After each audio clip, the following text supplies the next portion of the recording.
Okay, everybody, this is Marcel Petit, Sports Inquirer, and we have to be joined by head coach of Georgia Tech Volleyball, Michelle Collier. Michelle team is off to an undefeated start to the year through the first three weekends. Just what have been some of the key factors in the team having such a fast start to the year? I think I think we're very balanced. I think that we got good balance with our offense, and so that's been hard to stop. But I also feel like we're playing some really great defense. We're serving well. We're digging tons of balls, putting pressure on the offense with our blocks. So I feel like we got a good combination of just a balanced offense and also, we're putting some pressure in opponents with our defense. So I feel like we've been executing at a high level on both sides of the match, and so that helped us, kind of really force our opponents to do some high level things to score points on us. Yeah, three consecutive sweeps so far. It means you've won your last three matches 3-0. You've had 4-3-0 sweeps so far this year. What does that say about the team, the maturity and maturation to, especially when you get to that third set and not want to extend these matches and having that ability to just close out the contest? Yeah, no, I mean, I think we keep talking about just understanding that we understand the game, and the game is momentum driven, and at any point that can shift and change. And so we really have to make sure that we're paying attention to that. We're not letting our guard down. We're not taking our foot off the gas. We're not letting easy situations score, and we're staying focused throughout the match, how long, whichever long it takes. So it's really just I think sustaining a level of focus and competitiveness, regardless of what's happening on the other side, really focusing a lot more internally on our side and checking ourselves to make sure that we're operating at a level that we want to operate at, depending, regardless of score or opponent or whatever is happening. So I really feel like they've done a good job of staying engaged through matches, and really sustaining a high level throughout the whole time.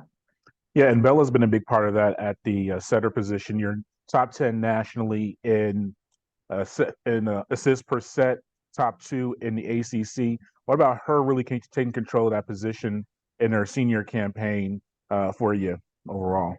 Just really proud of how she's leading the team.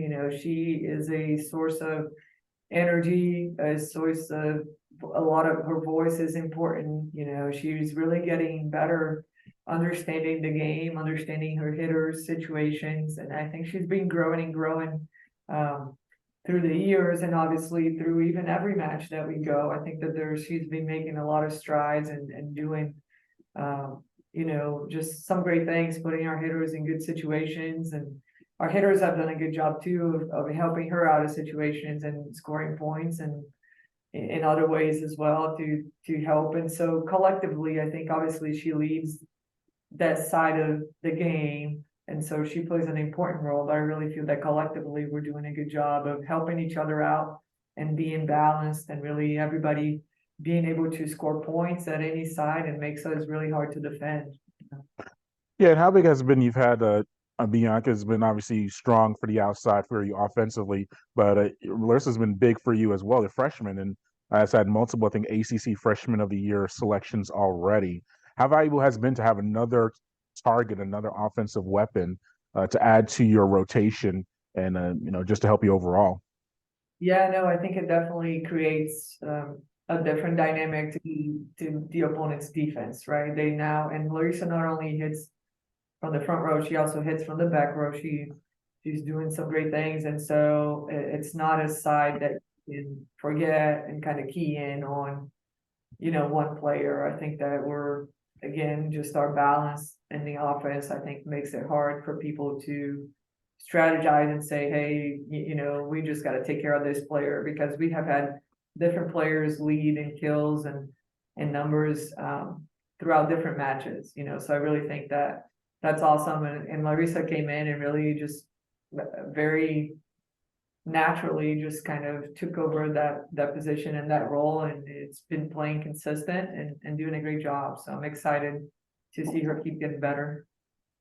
Yeah, elaborate more on that for some that are maybe not familiar with that concept of a player that can, an outside that can hit in the front row and the back row. How valuable is that for you, especially with rotations and your ability as a coach in setting the lineup to have a player that when they rotate to the front, they still how are we could position them in different ways, and it just helps with your lineup setup.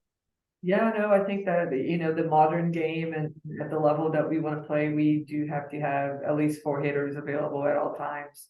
Um, and so it really helps when players can terminate balls out of the back row position as well, and that becomes part of your offense, not only when the pass is not there, but also when you're in system and you can, like I said, you can make it harder on the blockers to have to make decisions on who they want to defend and how they want to defend. So it is something that we emphasize in our gym, and it is something that we got to continue to get better. But it is, I think, a strength of our when you have players that can do that from both sides of the game, front row and back row.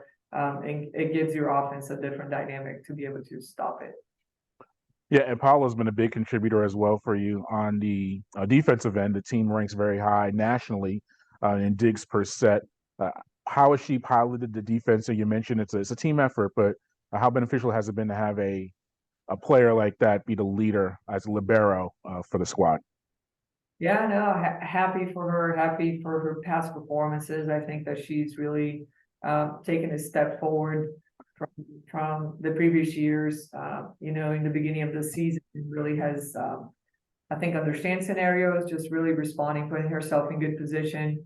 I think having more range defensively as well, being able to dig more balls away from her and making plays that way has really helped. I think, her just solidify her growth. I think that was always something that we continue to work on for her, because obviously it's a position that really impacts the whole team. And I'm really happy for her. I think that she's really performing at a high level. And I'm looking forward for that to keep growing. But I think that she really has taken a big step forward from last year to this year on just being able to dig more ball, like just increase her area of where she's touching balls and making plays. So I'm really excited about that. Yeah, you've played 3 weekends so far. I know the non-conference or preseason portion of the schedule, you mentioned before, it's very important to see different types of teams, figure out some things on your own team. Do you feel the team is progressing to where it needs to be at this stage of the season? Yeah, I mean, I think we're in a stage of growing pains. I think that we've learned a lot, and we continue to, make them uncomfortable in practice and just work on some things like we talked about yesterday. 2 weeks ago, people had 2 videos on you. Now they have 7.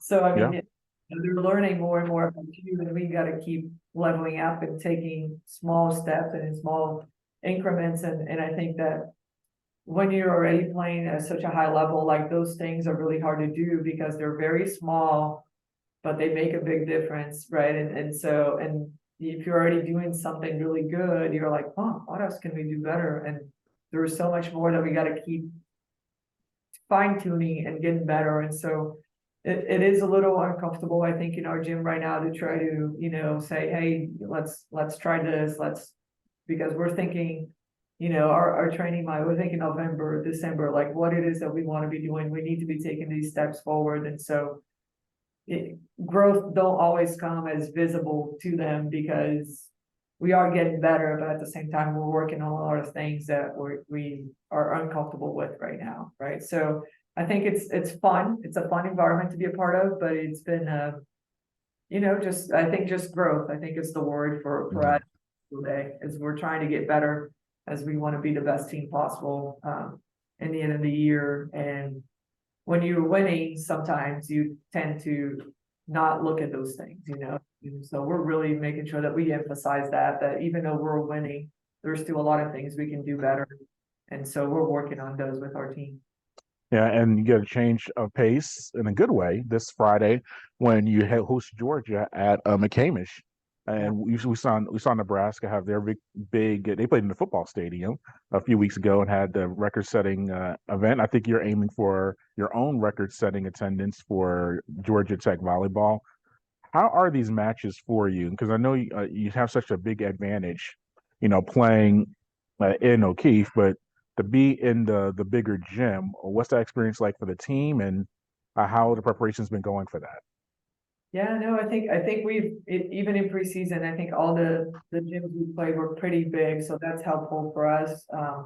It will help us transition better to McCamish.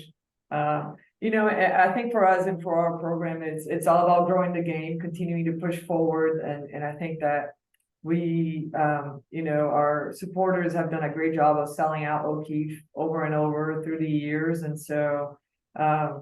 It's nice to be at McCamish. It's nice to be able to share a little bit of our program with more people, and more people that don't always get a chance to be at O'Keefe because we sell out pretty fast. So I think it's a great opportunity to continue to grow the game. It's going to be an awesome match. It's always fun, a fun rivalry match, and it's two teams that are going to be well coached. And we're hoping to see a lot of the volleyball community from Georgia here at McCamish and really supporting just the growth of the game and a great Friday night battle. So we're excited about the opportunity to play there. We're definitely grateful for the opportunity to play there, and we're looking for our fans and our supporters to come out and pack the MAC and keep us moving forward. Yeah, but I mean, obviously, you're not gonna have 90,000 there because it's physically not possible for for the building to hold that. But when you see Nebraska have that big of an attendance, and seeing some of these other programs set attendance records, and playing outside and just other things, what does that say about the sport and just at the collegiate level and just the evolution of it and attention is starting to get on a national scale? Yeah, no, I think volleyball has got great momentum right now. Obviously, what Nebraska did, setting a world record for women's sports, it's amazing. But it shows that I think that if you invest and you put the sport in the spotlight and people pay attention to it, they start to realize how special it is, and how much fun it is to watch and to be present. I mean, this game is physical. Those players are operating at a very high level as athletes, and I think that it's really cool that more and more people are coming out and supporting, and the game's growing. I mean, it's the biggest women's sports at the high school level. There's tons of girls playing this game in the country and in the world. And the more exposure and space we give, I think you are seeing that growth. I think that it's a great product, and the game is so. I think NCAA volleyball in general has been, the parity's been there. It's been competitive. It's been fun to watch, and so I think that all these things have helped grow the game, and I think the game has responded. They've given space, and I think that volleyball has come in and did what it needed to do as far as numbers and things like that. So we're seeing it more and more because people are coming out. They're coming out supporting. They're watching.